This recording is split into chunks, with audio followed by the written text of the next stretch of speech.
Ayan, good morning mga ka-best friend. Ito po yung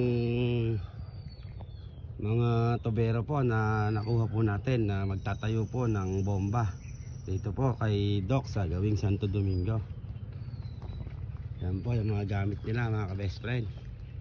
Ayan po si Kuya. Ayan, kung gusto niyo po magpatayo ng poso. Ayan, mamaya po ilalagay po natin yung number nila para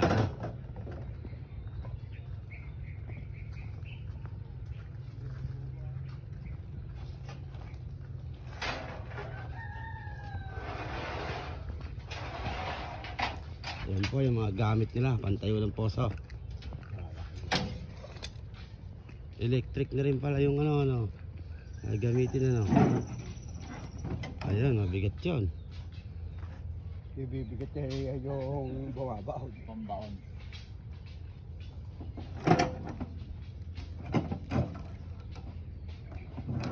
Ito maraming hawak na babae doon.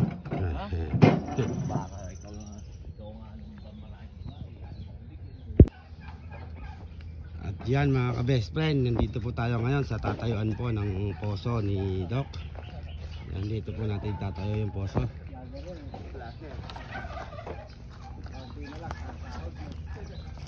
Ayan po mga ka-best friend.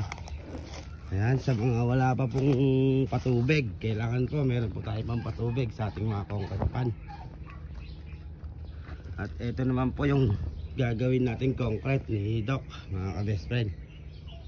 Ayan, siyempre yung una po sa lahat, yung source po muna ng tubig yung kukuhanan natin. Saka po natin iaayos yung concrete pan ni sir. Ayan. Yun po yung mga nagtatayo po ng poso. Yan po sila mga ka-best friend. Diyan lang po natin ilalagay yung poso at nang malapit po yung kuhanan ng tubig. Ayan po yung ka-best friend natin. Ayan, umakyat.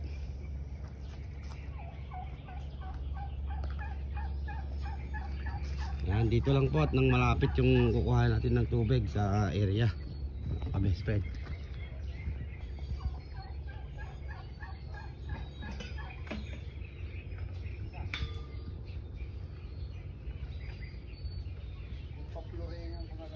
At baka mahintay rin po natin yung gagawa rito mga ka-best friend.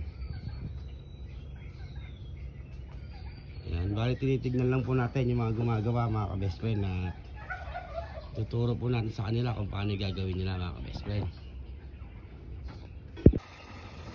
Ayan mga ka-best friend, ginagayak po nila yung pagtatayuan po ng poso. Ayan, yan po yung magsusupply ng tubig dyan po sa concrete pan na ipapaset up natin mga ka-best friend.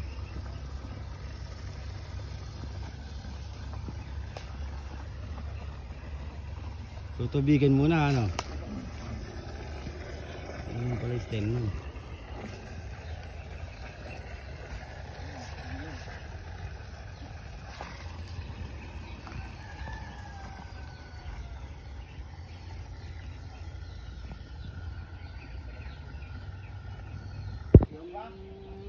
Yung pang-belt ng yung tractor.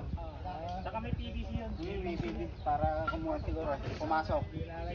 Maganda palang videohan pagka ano pag ganitong ano.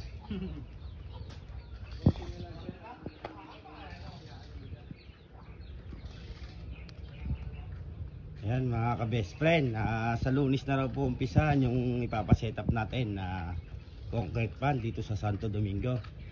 Ayan, nakausap po natin yung gagawa mga ka-best friend at pinaliwanag na rin po natin sa kanya kung ano po yung gagawin niya. At yan po mga ka-best friend, abangan nyo po yan pag natapos po yan. Napakagandang setup po yan.